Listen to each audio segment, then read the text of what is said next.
सावधान। नमो अर्हन्ताणं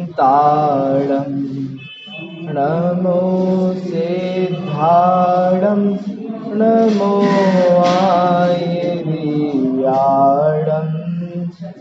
नमो वच्छायाणं नमो लोये सव्यसाहूणम्।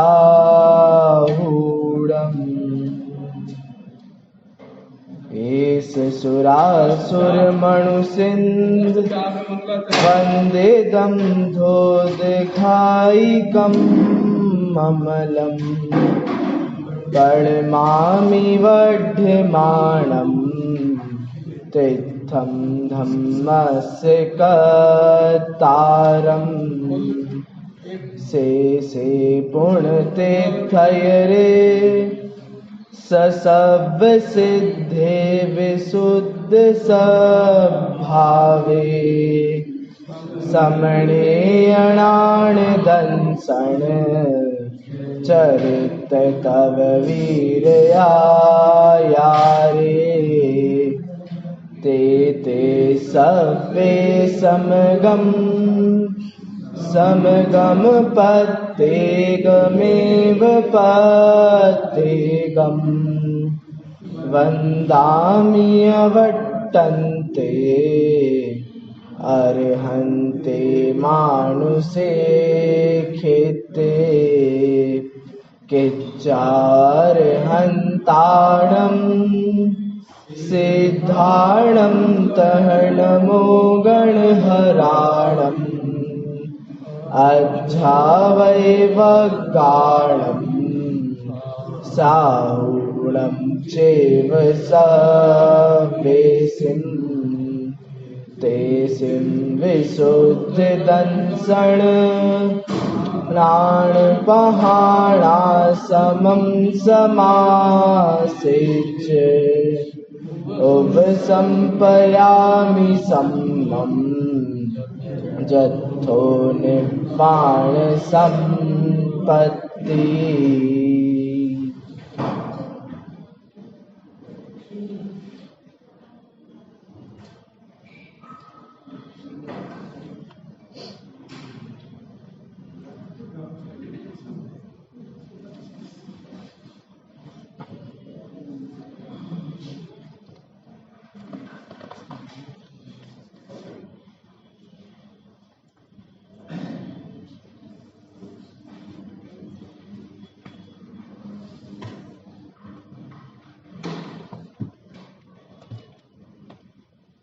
गाथा नंबर 90 की चर्चा चल रही है।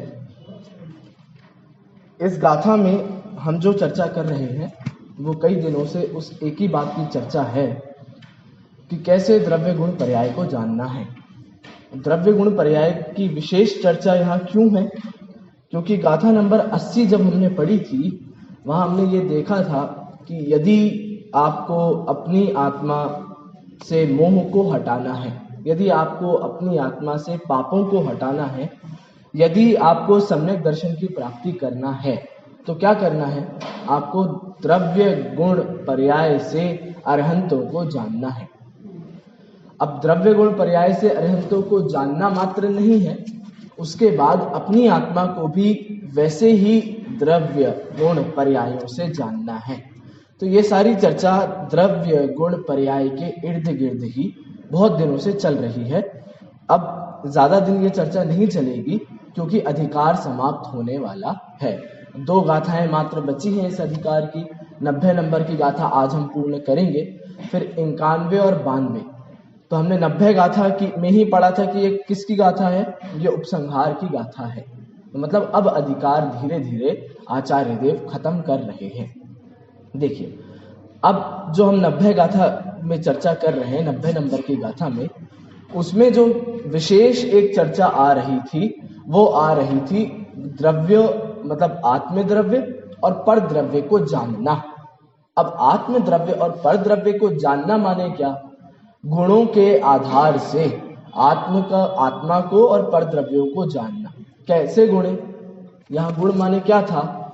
2 दिन से चर्चा हो गई। अब तो भाई गुण माने लक्षण, गुण माने था लक्षण, गुण माने यदि व्यवहार से देखा जाएगा तो अनात्म भूत लक्षण, जो लक्षण आत्मा में प्रवेश नहीं करते हैं, ऐसे अनात्म भूत लक्षण, जैसे दादाजी की टोपी थी उस दिन जो हमने चर्चा की थी। निश्चय से देखा जाए इन्हीं लक्षणों को तो कहा जाता है आत्मभूत लक्षण, जैसे आत्मा का ज्ञान गुण, पुद्गल का स्पर्श, रस, रूप, गंध, वर्ण, ये सारी बातें। हाँ, न्याय शास्त्रों में जब लक्ष्य की प्राप्ति करनी थी तो लक्षण के आधार से होती है, और लक्षण के दो भेद बताए, आत्मभूतम अनात्मभूतम च, ऐसे दो लक्षण के भेद बताते हैं। उसके बाद हमने चर्चा करी थी कि चलिए यदि हमने द्रव्य मतलब आत्म द्रव्य और पर द्रव्य को गुणों के आधार से अलग अलग कर लिया, फिर क्या करना है? फिर उस आत्म द्रव्य में ये मेरा है, मैं स्वयं यह आत्मा हूं, इसका पुरुषार्थ करना है। तो हमने वो वाली गाथा भी पढ़ी थी कि यदि पुरुषार्थ नहीं करे तो क्या आपत्ति है? तो सिर्फ इतनी सी ही आपत्ति है कि आपके पास सामग्री तो पूरी है, लेकिन आपने मतलब चाय बनाने की सामग्री तो पूरी है, लेकिन आपने गैस चालू नहीं करी। तो जब तक गैस चालू नहीं होगी तब तक आपकी पूरी सामग्री कोई काम की नहीं होगी। ये सारी चर्चाएं चल रही थी। इसके बाद हमने टीका प्रारंभ करी थी। उस टीका में हमने कुछ महत्वपूर्ण स्थान थे जिनका अर्थ हमने समझा था। अब आज से उस चर्चा को आगे बढ़ाते हैं। देखिए, गाथा नंबर 90, उसके नीचे दी गई संस्कृत टीका, उसमें भी सेकंड पैराग्राफ, दूसरे नंबर का पैराग्राफ। देखिए, तथा ही यद इदम सद अकारणतया, मिल गया?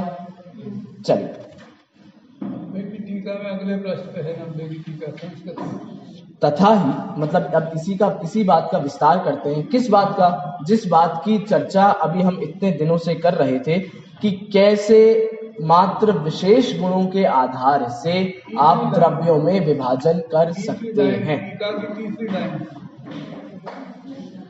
आप द्रव्य, यदि आपको द्रव्यों का विभाजन करना है तो सामान्य गुण कार्यकारी नहीं है, आपको वहां विशेष गुण आपको पकड़ने पड़ेंगे, क्योंकि सामान्य गुण तो सभी में होते हैं और सभी में होते हैं, और भेद विज्ञान करना है अथवा विभाजन करना है तो आपको वो सारे अंश, वो सारे गुण पकड़ने होंगे जो किसी किसी में होते हैं, सब में नहीं होते हैं।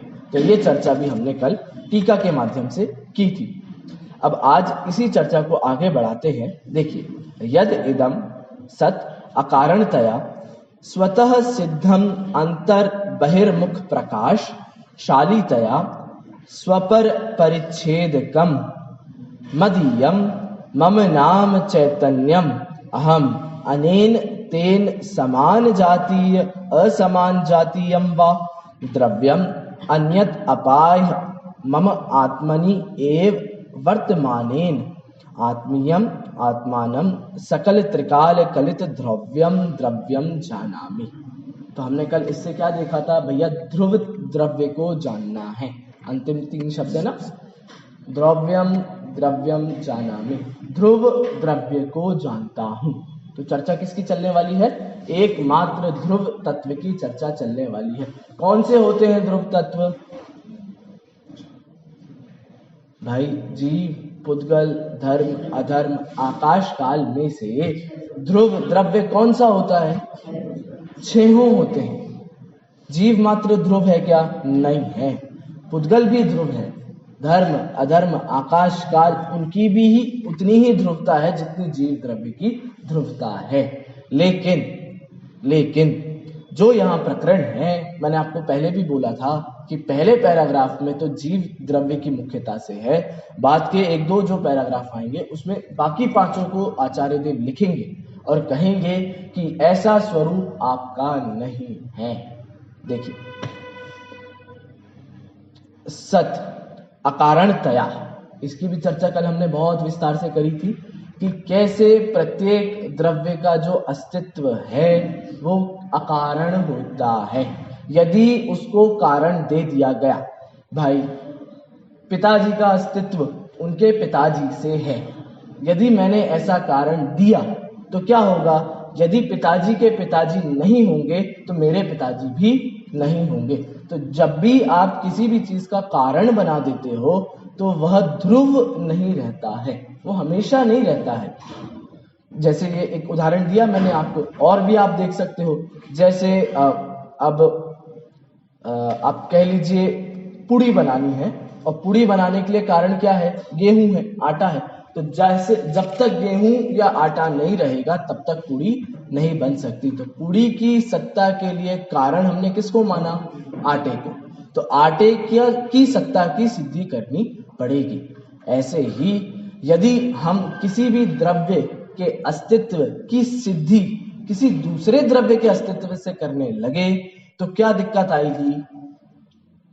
वहां पर स्वतंत्रता नहीं रहेगी। अब चूंकि स्वतंत्रता की सिद्धि हमें करनी है, इसीलिए द्रव्य का जो सत है, अस्तित्व है, सत्ता है, वो हमेशा अकारण ही होती है। स्वभावो तर्क गोचरा, स्वभाव में कोई तर्क नहीं लगते हैं। अब जीव द्रव्य की सत्ता जीव के ज्ञान से है, जीव के चारित्र से है, दर्शन से। ऐसा क्यों है? तो इस क्यों का कोई उत्तर नहीं है, क्योंकि ये तो स्वभाव है।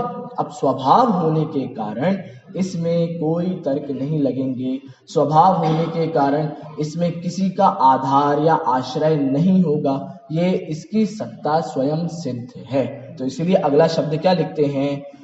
यद इदम, इसमें सद अकारणतया, सत अकारण रूप से होने पर ये कैसा है? स्वतः सिद्ध है। इसको किसी की जरूरत नहीं है अपनी सत्ता की सिद्धि के लिए। किसको? जीव द्रव्य को। अभी मुख्यतः जीव द्रव्य की है, वैसे छहों द्रव्यों को। भाई पुद्गल को आपकी कोई गरज नहीं है, आप पुद्गल का इस्तेमाल करो नहीं करो, पुद्गल को कोई गरज नहीं है कि आप करोगे तो ही मैं रहूंगा। ऐसी जीव के साथ भी है। भाई एक द्रव्य दूसरे द्रव्य का क्यों कुछ नहीं करता है? वो इसीलिए नहीं करता है क्योंकि आपके बेटे को आपकी कोई गरज नहीं है। ये सत्य है, मतलब आप कर ही नहीं सकते हैं। तो ये अभी हम पढ़ेंगे आगे कि भाई जीव और पुद्गल एक दूसरे का नहीं कर सकते, ये तो मानते हैं। भाई जीव जाति अलग है, पुद्गल जाति अलग है, धर्म अधर्म आकाश काल जाति अलग है। ये एक दूसरे का नहीं कर सकते, ठीक है, मान लिया। लेकिन भाई जीव और जीव की जाति तो एक है। आप भी ज्ञान दर्शन वाले हो, मैं भी ज्ञान दर्शन वाला हूं, तो आपकी और मेरी जाति तो एक है। इतना तो मानते हैं हम, भाई जीव द्रव्य की जाति एक है। तो अब जीव माने वो कुत्ता, बिल्ली, शेर, सुअर, हिरण, वो हो गए, वो भी जीव है। नारकी हो गए, वो भी जीव है। देवगति के जीव हो गए, वैमानिक हो गए, व्यंतर हो गए, ज्योतिष के हो गए, वे भी जीव हैं। और आप और हम सब भी जीव हैं। तो हम तो समान जाति के हैं ना भाई। नारकी और आपकी जाति तो समान है ना, त्रियंश जानवर और आपकी जाति तो समान है ना। तो आप तो एक दूसरे का कर सकते हो। भाई जब हमने कहा कि एक द्रव्य दूसरे द्रव्य का कुछ नहीं कर सकता, इसका क्या मतलब था? इसका ये मतलब था कि जीव द्रव्य पुद्गल द्रव्य का कुछ नहीं कर सकता। क्या मतलब था? आप अपने आसपास के जितने संयोग हो रहे हैं, जितने ये पुद्गल के परिणमन हो रहे हैं, आपके पास पैसा आना है नहीं आना है, इसमें कुछ नहीं कर सकते आप, क्योंकि ये तो पुद्गल द्रव्य था। लेकिन आपका बेटा आपकी बात मानेगा अथवा आपका बेटा आपकी बात नहीं मानेगा, इसमें तो कुछ कर सकते थे। ये तो समान द्रव्य है, ये तो संभव था। आचार्य देव अभी कहेंगे आगे जाके कि भले ही समान जाति द्रव्य क्यों ना हो, फिर भी उस द्रव्य में भी आप नहीं कर सकते। क्यों नहीं कर सकते? इसका भी कारण है, और वही कारण है, मैं पुरानी बात ही दोहराऊंगा, कुछ नया है ही नहीं। मैं पुरानी बात दोहराने वाला हूं। क्या दोहराने वाला हूं? प्रत्येक द्रव्य की अपनी सीमा है। क्या चीज द्रव्य की सीमा? अपने से संबंधित द्रव्य, अपने से संबंधित गुण और पर्याय। प्रत्येक द्रव्य की कितनी सीमा है? अपने से संबंधित गुण और पर्याय। तो जिस द्रव्य का जो परिणमन जब जैसे जहां जितना होना होगा, उस द्रव्य का उतना वैसे वहां परिणमन होता ही है। और यही सिद्धि होती है क्रम नियमित अथवा क्रमबद्ध पर्याय की। कैसे सिद्धि कर रहे हैं? उस सीमा बांध कर। यदि सीमा नहीं बंधेगी तो क्या आपत्ति आएगी? उस दिन चर्चा करी थी हमने, सब कुछ मिल जाएगा, सर्व संकर दोष जिसका नाम कहते हैं, सब कुछ मिल जाएगा, सब खिचड़ी बन जाएगा। भाई आपका जीव द्रव्य किसी समय इधर घूम रहा है, किसी समय इधर घूम रहा है, किसी समय उधर घूम रहा है, किसी आप ही को नहीं पता चलेगा। आप जीव हो, पुद्गल हो, धर्म हो, अधर्म हो, आकाश हो, काल हो, आपको कुछ पता नहीं चलेगा, क्योंकि पुद्गल के गुण इधर आ रहे हैं, जीव के गुण इधर जा रहे हैं, धर्म अधर्म बीच में आ गए गलती से, कहीं आकाश नीचे से, काल ऊपर से, सब मट्टी पलीती हो जाएगी। कुछ समझ में नहीं आएगा कि इस पृथ्वी मतलब इस विश्व की सत्ता है कि नहीं है। तो क्योंकि इस विश्व की सत्ता हमें बनाए रखनी थी, हमें क्या बनी रहनी है, इसीलिए प्रत्येक द्रव्य का अपना अपना विभाजन है। विभाजन द्रव्यों का हो गया, अब द्रव्य के अंदर भी विभाजन है, अब उसकी अपनी अपनी सीमाएं हैं।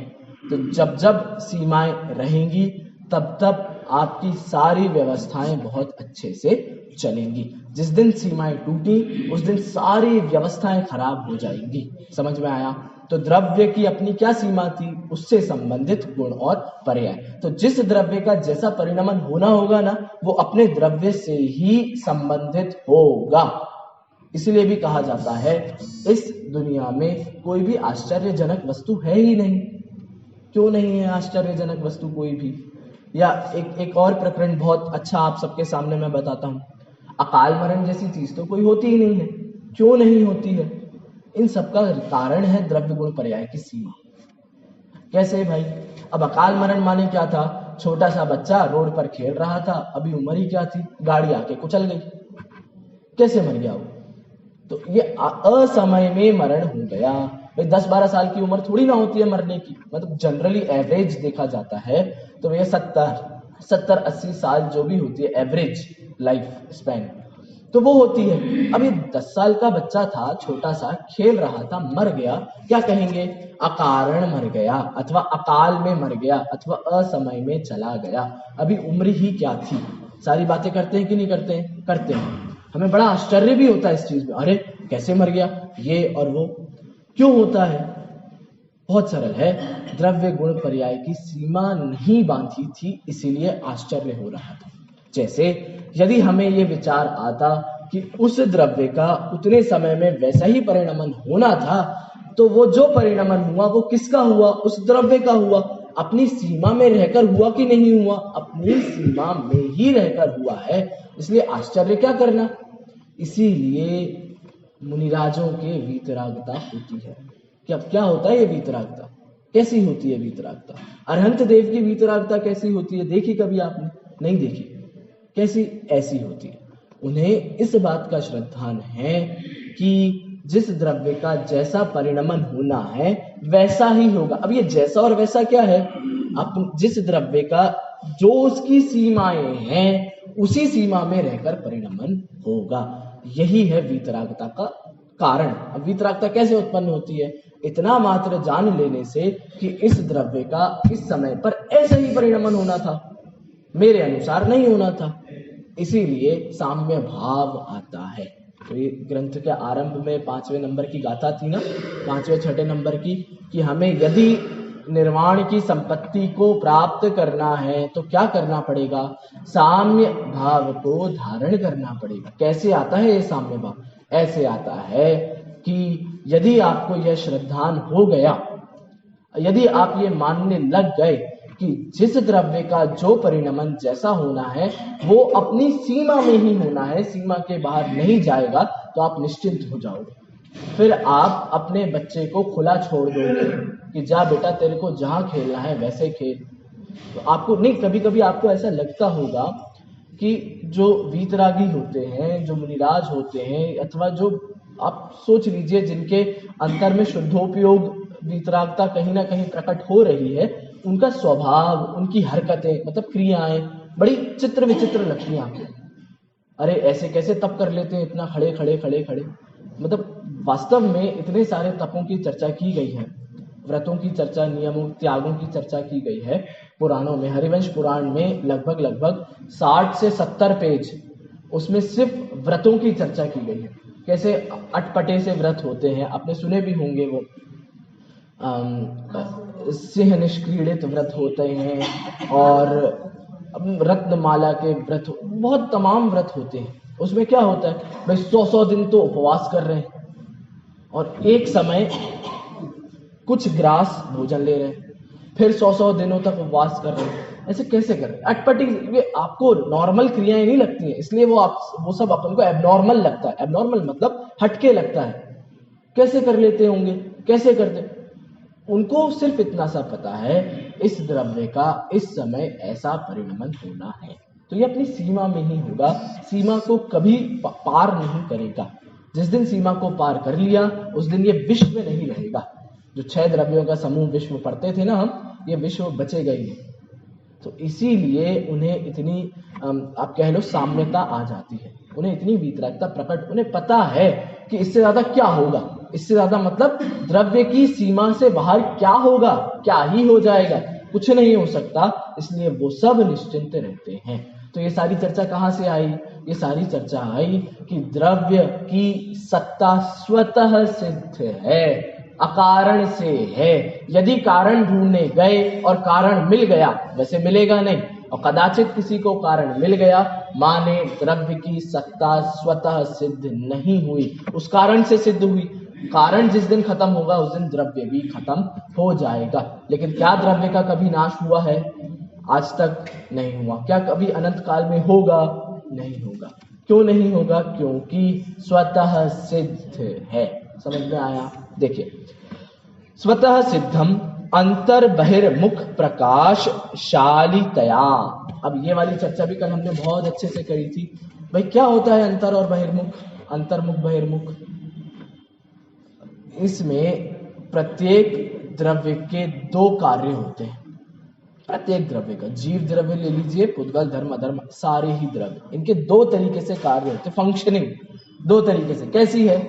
एक स्वतः मुख है या अंतर्मुख है, और एक बाह्य मुख है। माने क्या? कल भी उदाहरण दिया था मैंने, देखो वापस। श्रद्धा गुण है, श्रद्धा गुण, जीव का श्रद्धा गुण।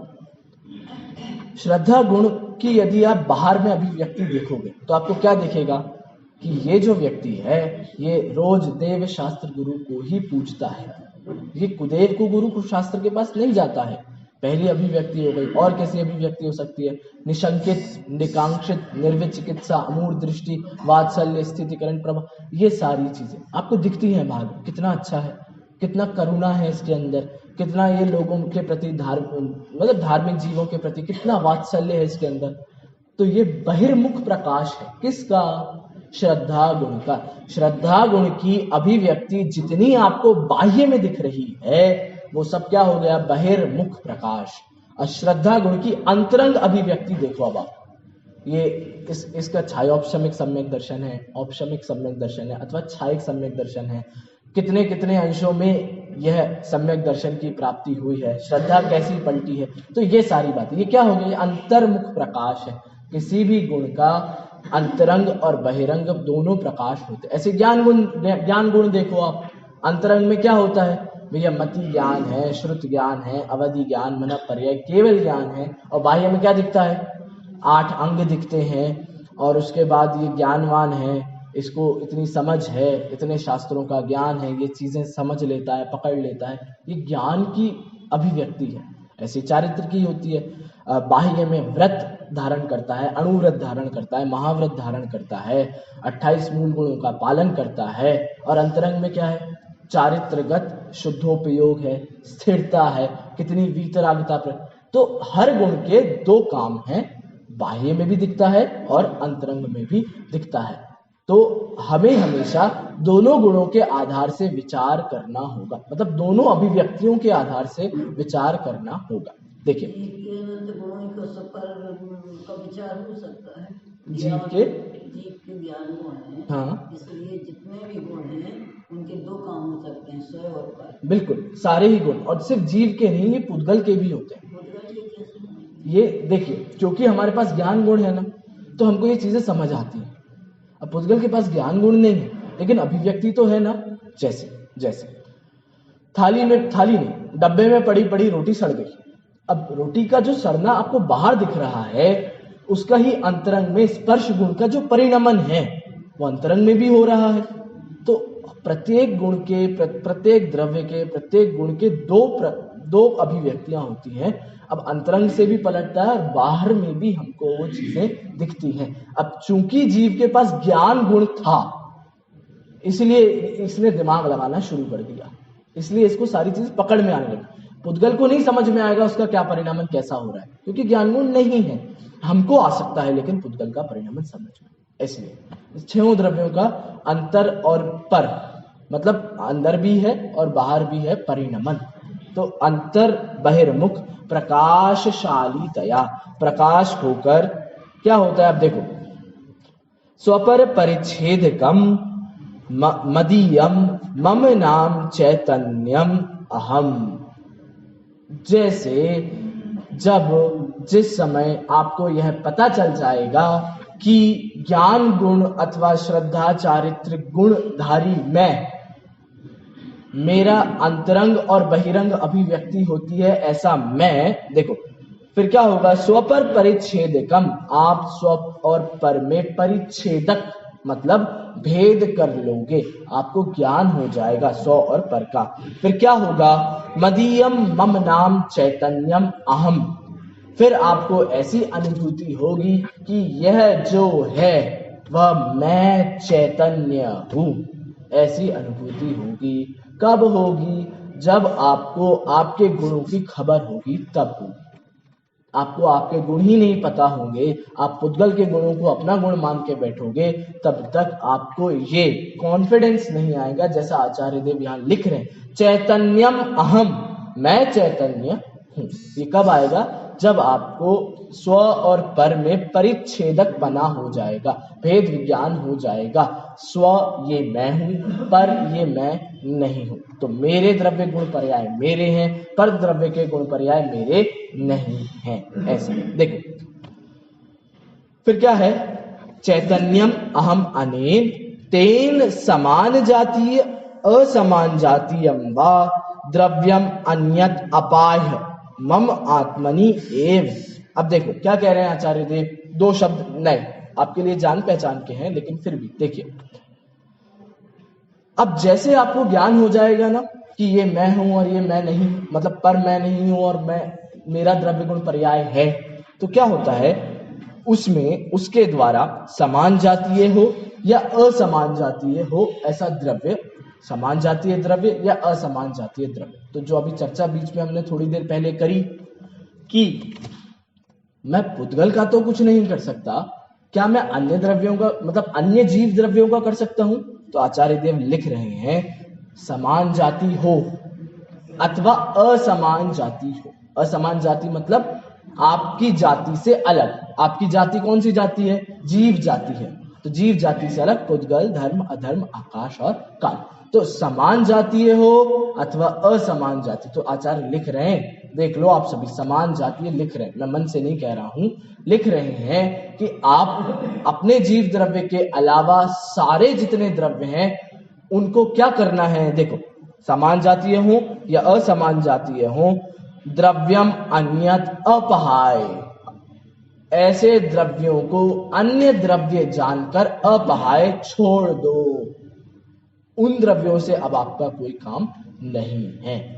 पहले सारे द्रव्यों का ज्ञान कराया जाता है, फिर ज्ञान कराने के बाद ये सिखाया जाता है कि भैया ये काम का है और ये काम का नहीं है। ऐसे ही कह रहे हैं कि समान जातीय हो अथवा असमान जातीय हो, सारे अन्य द्रव्यों को अपहाय छोड़कर, अब छोड़ दिया, फिर क्या करें। तो देखो अगली पंक्ति, मम आत्मनि एव वर्तमानेन आत्मीयम आत्मानम। देखो क्या कह रहे हैं, मम मतलब मेरा, आत्मनि मेरी आत्मा में, आत्मनि आत्मा में, एव वर्तमानेन तो मेरी आत्मा में ही जो वर्तमान है, वर्तमान है विद्यमान है, जो बदल रहा है, जो है वो क्या है, आत्मीयम आत्मानम, ऐसी आत्मीय आत्मा को। थोड़ा सा समझना क्या कह रहे हैं आचार्य। सबसे पहले उन्होंने 6 द्रव्यों का ज्ञान कराया, एक बार जल्दी से बताता हूं, 6 द्रव्यों का ज्ञान कराया। छह द्रव्यों का ज्ञान कराने के बाद वो कहते हैं कि पुद्गल, धर्म, अधर्म, आकाश, काल, छह द्रव्यों का ज्ञान कैसे कराया? सामान्य और विशेष गुण। सामान्य सभी में होते थे तो सामान्य काम के नहीं है, विशेष काम के थे, क्योंकि विशेष से छहों में भेद कर सकते थे। तो जीव अलग, पुद्गल अलग, धर्म, अधर्म, आकाश, काल अलग अलग अलग। तो ये सबसे पहले हमें ज्ञान कराया। उसके बाद आचार्य देव कहते हैं अब ज्ञान कर लिया आपने, अब ये विचार करो कि इसमें आप कौन हो। तो आपने ये विचार करा क्योंकि इसमें ज्ञान है, क्योंकि इसमें मेरा अपनत्व है, और एक बात थी क्योंकि यह स्वतः सिद्ध है मेरा द्रव्य, इसलिए ये मैं हूं। बाकी फिर आचार्य देव कहते हैं क्या? अच्छा, ये तुमने मान लिया तुम्हारा है, ठीक है, अब अन्य द्रव्यों को अपहाय, अन्य द्रव्यों को अलग कर दो। अब उठाओ अपना जीव द्रव्य और जीव द्रव्य के अंदर देखो क्या मिलता है। तो कहते हैं कि अपनी आत्मा में देखो, मम आत्मनि एव वर्तमान आत्मीय आत्मानम, जो आपकी आत्मा में नित्य प्रति समय वर्तमान है, विद्यमान है, ऐसी आप अपनी आत्मा। तो कितना अपनापन कर रहे हैं आत्मा में? ये इसलिए बार बार अपनापन किया जा रहा है जिससे वो गलत जगह जहां अपनापन है ना, उसकी मान्यता को तोड़ा जाए, छुड़ाया जाए। इसलिए बार बार आचार्य देव इतना मम, मदीयम, अहम, आत्मा, चैतन्य, आत्मन, इतने सारे शब्दों का प्रयोग कर रहे हैं। देखिए, तो मम आत्मा, अब जीव द्रव्य आपके सामने, आपका जीव द्रव्य है, तो मम आत्मनि, मेरी आत्मा में, वर्तमानेन आत्मीय आत्मानम, जो विद्यमान है ऐसी आत्मीय, मतलब सबसे प्रिय, सबसे निकट आत्मा को। क्या करना है ऐसी आत्मा को? सकल त्रिकाल कलित द्रव्यम जानामि, ऐसी आत्मा को क्या करना है? सकल त्रिकाल कलित, सकल मतलब संपूर्ण, त्रिकाल मतलब भूत, भविष्य, वर्तमान, कलित मतलब जाना हुआ। तो जो तीनों कालों में द्रव्यम जो जानी जाती है, जो तीनों कालों में एक सी ध्रुव वस्तु है, ऐसी आत्मा मैं हूं, ऐसा जानो। तो आचार्य देव ने क्या किया? कुल मिलाकर सारी पहले वस्तुएं इकट्ठी करी, फिर सारी वस्तुओं को अलग किया, फिर बची कुची को फेंक दिया और अपनी चीज रखी। इतना सा काम आचार्य देव ने किया है। जैसे छह द्रव्यों को इकट्ठा किया, छह द्रव्यों में से जीव को अपने पास रखा, बाकी को हटा दिया। अब ये जीव मैं हूं ना, तो कैसा हूं कि प्रत्येक समय, प्रत्येक काल, भूत हो, भविष्य हो, वर्तमान हो, ऊर्ध्व लोक हो, मध्य लोक हो, अधोलोक हो, कहीं भी कैसा भी क्या हूं? मात्र ध्रुव तत्व हूं, हमेशा रहने वाला हूं, नित्य हूं। क्यों हूं? अकारण है, इसमें कोई कारण नहीं है। इसीलिए अब इससे अपनापन करो, आपको अपनापन करना है तो इससे करो, बाकी को हमने हटा दिया है। ऐसे आचार्य भेद विज्ञान करा रहे हैं। देखिए, तो वर्तमानेन आत्मीय आत्मानम सकल त्रिकाल कलित द्रव्यम जानामि, ऐसे द्रव्य को जानता हूं। कैसे द्रव्य को? तो वो फिर से पूरी पीछे साइकिल चला लीजिए कि द्रव्य गुण पर्याय मतलब द्रव्य थे, द्रव्यों में से बाकी को हटाया, एक को रखा, एक में भी ऐसा मैं हूं। आगे देखिए, अब क्या मात्र जीव द्रव्य ऐसा है? अब छह द्रव्य ऐसे हैं। कमाल की बात है, छह द्रव्य ऐसे हैं। कैसे हैं? ध्रुव हैं। लेकिन क्या छह द्रव्यों में से सारे ही द्रव्य अपने आप को जान रहे हैं? नहीं, जानने का काम तो सिर्फ जीव द्रव्य का है। क्यों है? क्योंकि ज्ञान गुण है उसके पास, तो इतनी विशेषता तो जीव के पास ही है। देखिए, अब आचार्य देव सारे द्रव्यों की बात करेंगे। एवं पृथकत्व वृत्ति स्वलक्षण ही द्रव्यम अन्यत अपाय तस्मिन् एव च वर्तमान ही सकल त्रिकाल कलित द्रव्यम आकाशम धर्मम अधर्मम कालम पुद्गलम आत्मा अनंतरम च निश्चिनोमि। आचार्य क्या कह रहे हैं? हम वो सेम शब्द ही रखे, उनने इतना भी भेद नहीं किया कि भाई जीव द्रव्य कुछ उसको अच्छी जगह पर रखते और बाकी सब है उनको थोड़ी अलग हीन जगह पे रखे, निम्न जगह नहीं। छह द्रव्य समान है, स्वभाव स्वरूप सबका समान है। कैसे है देखो, बिल्कुल सेम शब्द रखे आचार्य ने, एवं और इस प्रकार पृथकत्व वृत्त स्वलक्षण ही द्रव्यम अन्यत अपाय। पृथकत्व जिससे अलग किया जाता है। तो जीव को किससे अलग किया गया था? ज्ञान गुण से अलग किया था, अपने स्वगुण से किया था ना, ज्ञान गुण से अलग। अब ऐसे ही पृथकत्व वृत्त स्वलक्षण, अपने लक्षणों के द्वारा अलग करना। तो अब जीव की बात हो गई तो ज्ञान हो गया, पुद्गल की बात करोगे तो स्पर्श रस गंध वर्ण, धर्म अधर्म आकाश काल की तो इनके अपने अपने गति स्थिति अवगाहन और परिणाम। तो इनके अपने अपने लक्षणों से पृथकत्व अलग अलग करके अन्य द्रव्यम अन्यत अपहाय, और अन्य द्रव्यों को छोड़कर। तो अब देखना, मतलब आप आपके लिए ये चार्ट बना सकते हो आप आराम से। जीव पुद्गल धर्म अधर्म आकाश काल, पहले जीव को रखो तो बाकी सबको हटा दो। क्यों? क्योंकि जीव के पास ज्ञान गुण है।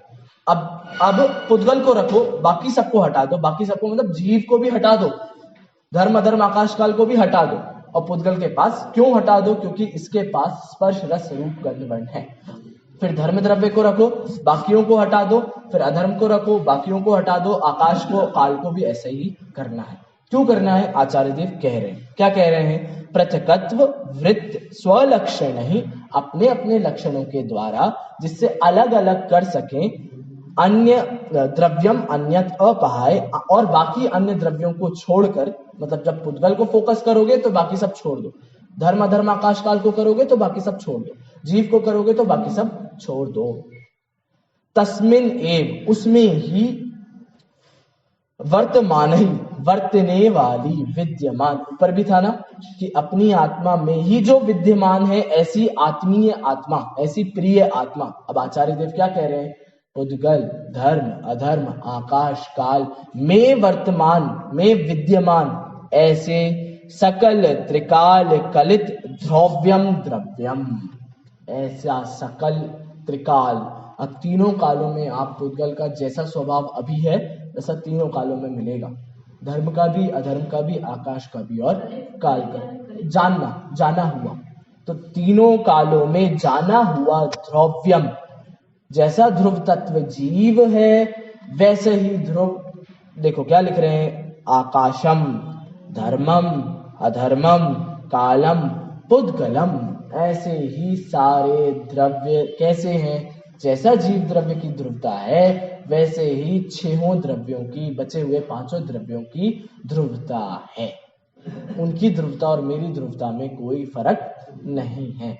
बस ऊपर आप देखोगे ना, अब आचार्य देव चाहते तो एक ही पंक्ति में खत्म कर देते, सकल त्रिकाल कालित द्रव्यम द्रव्यम जाना, इतना कर देते। लेकिन आप ऊपर पढ़ो और नीचे पढ़ो तो दोनों पैराग्राफ में कुछ लाइनें का फर्क है। क्या फर्क है? ऊपर जब पढ़ रहे थे, जीव की जब बात चल रही थी तब आपको ज्यादा पंक्तियां दिखी थी। जीव की जब बात देखो, आचार्य देव वहां लिख रहे थे, क्या लिख रहे थे? आत्मनि आत्मीय आत्मानम, अपनी आत्मा में आत्मीय आत्मा को प्राप्त करके। लेकिन यहां ऐसा कुछ भी नहीं लिख रहे हैं कि पुद्गल द्रव्य में आत्मीय होकर पुद्गल को प्राप्त करो, या धर्म अधर्म आकाश काल में आत्मीय होकर उनको प्राप्त करो, ऐसा कहीं नहीं लिख रहे। तो आचार्य देव ने भेद विज्ञान तो फिर से यहां कर दिया कि आत्मीयता तो देखो एक के साथ होगी, सबके साथ नहीं हो सकती। तो आत्मीयता तो जीव के साथ करनी है, लेकिन सारे द्रव्य समान हैं। कोई द्रव्य, जैसे सभी आत्माएं समान है, कोई छोटा बड़ा नहीं है, वैसे सारे द्रव्य समान है, कोई छोटा बड़ा नहीं है। क्यों नहीं है? क्योंकि प्रत्येक द्रव्य में जो वर्तमान पर्याय है, जो विद्यमान गुण हैं, वो त्रिकाल हैं, तीनों कालों में एक से रहने वाले हैं।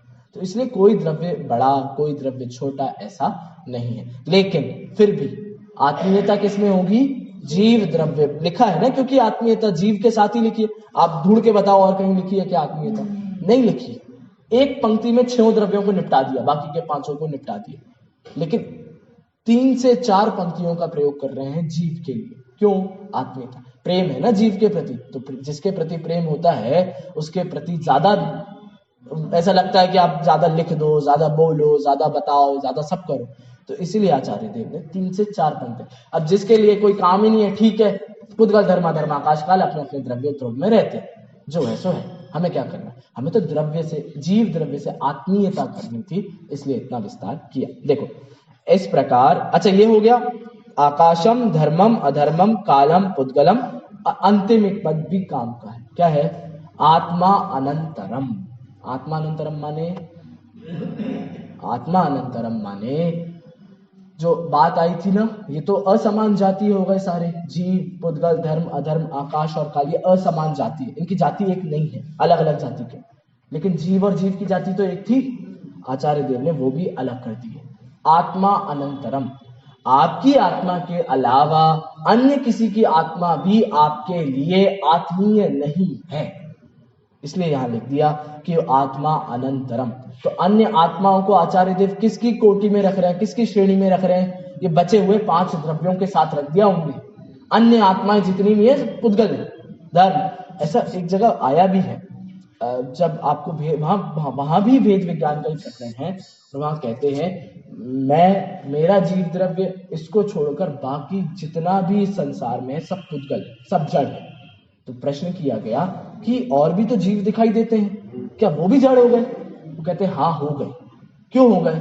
मेरे लिए कार्यकारी नहीं होने से। हेतु क्या दिया? वो मेरे लिए कोई कार्य के नहीं है।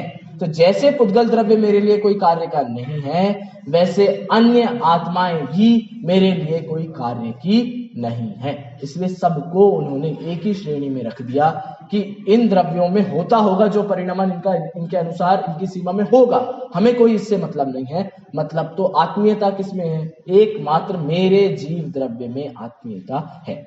देखो एक पंक्ति और पढ़ते हैं, फिर आगे देखते हैं भी हम।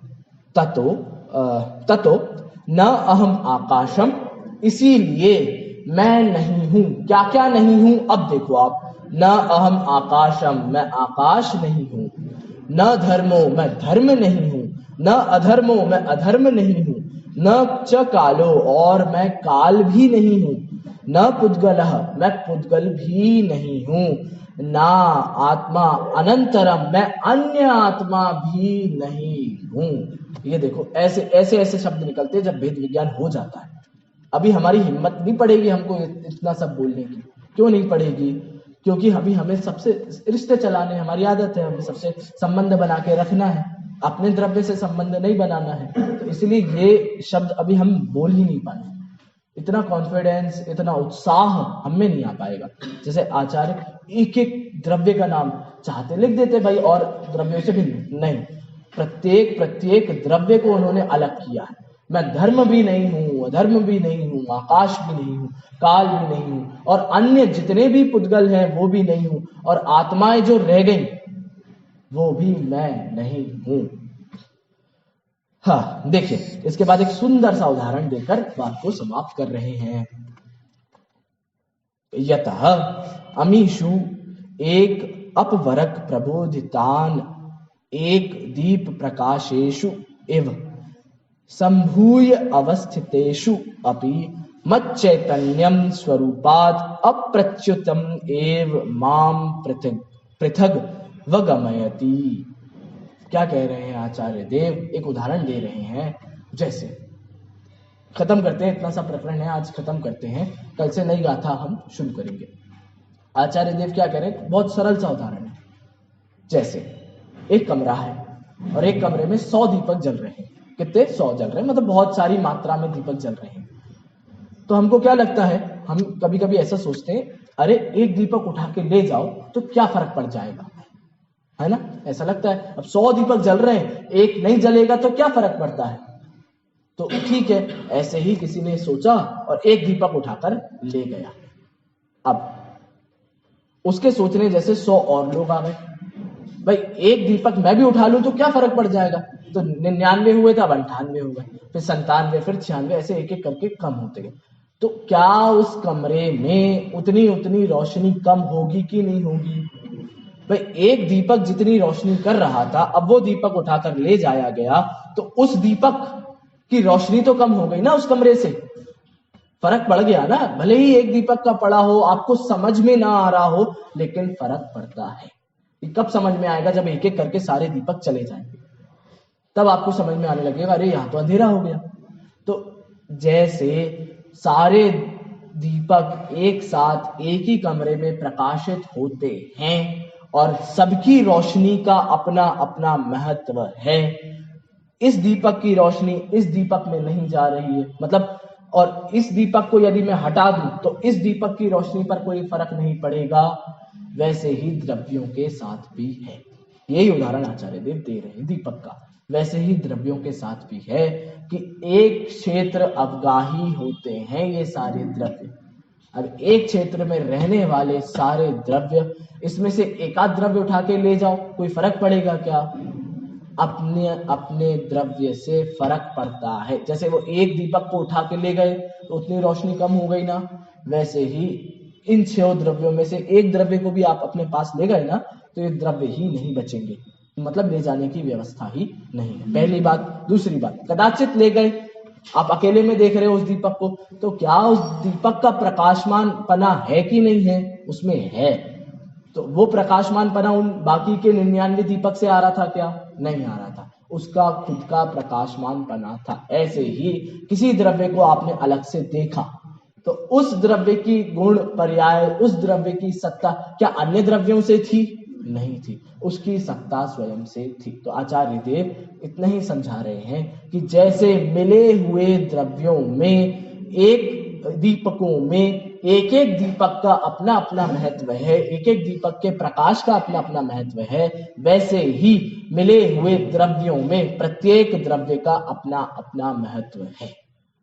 और उन द्रव्यों में मैं कौन हूं? मैं तो जीव हूं। मेरा प्रकाशमान पना अन्य दीपकों से नहीं है, अन्य द्रव्यों से नहीं है। इसी बात को आचार्य देव, देखो मैं बताता हूं उदाहरण कहां है। यतः, क्योंकि अमीशु, अमीशु मतलब इन द्रव्यों में, ऊपर जो बताए गए द्रव्य है ना उनमें एक अपवरक। अपवरक माने क्या होता है?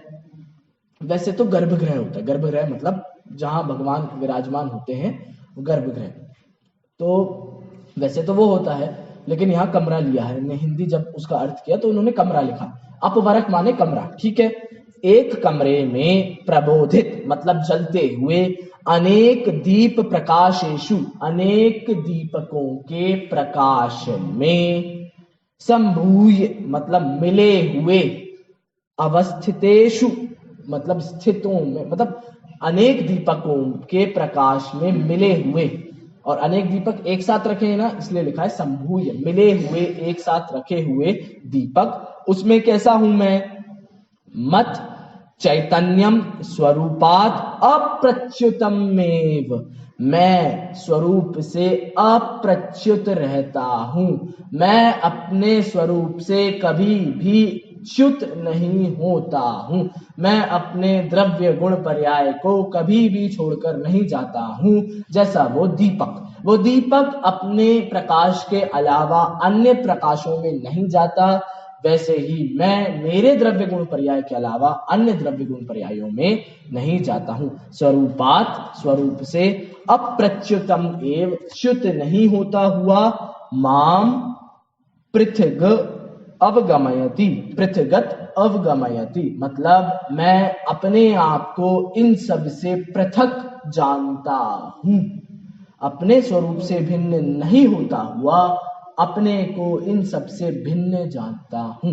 तो आचार्य देव ने एक और उदाहरण दिया था दीपक का, कि अनेक दीपक एक साथ मिले हुए हैं, प्रत्येक दीपक का अपना महत्व है। इस दीपक का अस्तित्व उस दीपक से नहीं है, या इसका अस्तित्व उसमें नहीं जा रहा है। ऐसे ही अनेक एक क्षेत्रावगाही द्रव्यों में मिले हुए रहने के बाद भी मुझे पता है कि मैं कौन हूं। तो मैं यदि मुझे पता है कौन होऊंगा तो मेरी आत्मीयता भी मुझसे ही होगी। ऐसा आचार्य देव ने उदाहरण दिया। अंतिम पंक्ति, एवमस्य निश्चित स्वपर विवेकस्य आत्मनः न खलु विकारकारिणः मोहांकुरस्य प्रादुर्भूतिः स्यात्। अब जब इतना भेद विज्ञान मुझे हो जाएगा कि मिले होने पर भी, मतलब सबसे घिरे रहने के बाद भी, सब में एक मेक हो जाने के बाद में, एक मेक मतलब एक क्षेत्रावगाही है ना, तो इसलिए एक साथ रहने पर भी यदि मुझे इतना पता चल गया मैं कौन हूं, तो क्या होगा, अस्य मतलब इसका, मतलब इस जीव द्रव्यस्य निश्चित स्वपर विवेकस्य आत्मनः, क्या होगा, निश्चित रूप से स्वपर विवेक हो जाएगा। और अब क्या होगा, न खलु विकारकारिणः मोहांकुरस्य, तो मोह का जो अंकुर था, जो मोह था, वो मोह कैसा था, विकारकारिणः लिखा है, विकार को करने वाला था, मुझे मैला करने वाला था, मेरे स्वभाव से मुझे च्युत करने वाला था, वो मोह का अंकुर अब न प्रादुर्भूति स्यात्, उसका कभी भी प्रादुर्भूत, प्रादुर्भूत मतलब वह कभी उत्पन्न नहीं होगा। तो मोह कब उत्पन्न नहीं होगा, जिस दिन आपको यह पता चल जाएगा कि द्रव्य गुण पर्याय अपनी सीमा में रहकर कार्य करते हैं, अन्य की सीमा में हस्तक्षेप नहीं करते, उस दिन, उस समय मोह के अंकुर नहीं फूटेंगे। और मोह के अंकुर नहीं फूटे तो मोह का वृक्ष मतलब जो संसार वृक्ष है वो नहीं खड़ा होगा, और वो खड़ा नहीं हुआ तो मोक्ष खड़ा होगा। मतलब आप निर्मोहता को प्राप्त हो जाएंगे और साम्य भाव को धारण करके मोक्ष की प्राप्ति करेंगे। ये है उपाय। समझ में आया आप सबको? अब कल किसकी चर्चा होगी 1 मिनट में वो बताता हूं, फिर हम समाप्त करेंगे। अब इतनी सारी चर्चा कर ली हमने, कहां से शुरू करा था, मोह को जीतना है, ये करो फिर ये करो फिर ये करो, इतने सारे उदाहरण दिए कि बिना पुरुषार्थ के कार्य नहीं होगा। फिर आज हमने इतने सारी चीजें देखी कि द्रव्य गुण पर्याय यही है, इसके अलावा कुछ नहीं, सारी बातें हमने कर ली। अब आचार्य देवदत्त सीधा अपनी बात पर आएंगे। आपको मैंने बताया नहीं बताया ये नहीं पता, लेकिन बताता हूं कि जैसे उपदेश हमेशा ऊंचा चढ़ने का दिया जाता है, आपने सुनी है ये वाली बात, उपदेश हमेशा ऊंचा चढ़ने का दिया जाता है। अब कोई कदाचित उतना ऊंचा न जा पाए तो कोई बात नहीं, उसको निचले स्तर का उपदेश दिया जाता है। जैसे भाई कोई कहेगा तो कहेगा तैयारी तो तुम यूपीएससी की करो, सेंट्रल गवर्नमेंट के एग्जामों की तैयारी करो। अब कदाचित नहीं कर पाए, तुम स्टेट गवर्नमेंट की एमपीपीएससी कर लेना, स्टेट गवर्नमेंट उससे निचले स्तर पर आ जाना। ऐसे ही प्रवचन सार में भी जब आप आगे पढ़ेंगे चरणानुयोग सूचक चूली का, तो उपदेश तो सीधा मुनिराज बनने का दिया जा रहा है। आप यदि मुनिराज के पास जाओगे तो आपको कभी व्रत ग्रहण करने के लिए मुनिराज नहीं बोलेंगे, आपको कभी अणुव्रत धारण करने के लिए नहीं बोलेंगे। सबसे पहले तो वो यही कहेंगे आप निव्रत धारण करो। आचार्य देव तो सीधा चाहते हैं कि आपके अंदर जितना पुरुषार्थ है उसको बाहर तो निकालो। आप ये बाहर की चीजों में इतना पुरुषार्थ लगाते हो, आप सही मार्ग पे लगाओ ना पुरुषार्थ। आप सीधा मुनि धर्म अंगीकार, श्रामण्य को धारण करो, सीधे शब्द हैं, सीधी बात कहेंगे। लेकिन अब कदाचित उसका पुरुषार्थ नहीं है सामने वाले का, तो उससे फिर कहेंगे अणुव्रत धारण कर। तो प्रक्रिया तो क्या है, पहले मुनि धर्म का उपदेश दिया जाता है, कदाचित न बन सके तो अणुव्रत धारण करो, तो व्रत आदि धारण करो, ऐसा उपदेश दिया जाता है। तो आचार्य देव के माइंड में यही बातें हैं कि मैं तो चाहता हूं सब मुनि बने। अभी मैं कल बताऊंगा आपको, ऐसी इतनी प्यारी प्यारे शब्द लिखे आचार्यों ने, अभी मजा आएगा आपको, कल बताऊंगा वो वाली बात। तो आचार्य अब जो बात कहेंगे वो ये कहेंगे कि वास्तविकता में मुनि धर्म क्या है। ये जो 2 गाथाएं आने वाली हैं उसमें यही आने वाला है कि जिसने श्रामण्य तो धारण कर लिया, मुनि तो बन गए, लेकिन सत्ता सहित द्रव्य गुण पर्याय का स्वरूप नहीं जाना है, वे वास्तविकता में श्रमण नहीं है। वे मात्र द्रव्य लिंगधारी श्रमण हो सकते हैं, लेकिन वास्तविक श्रमण नहीं है।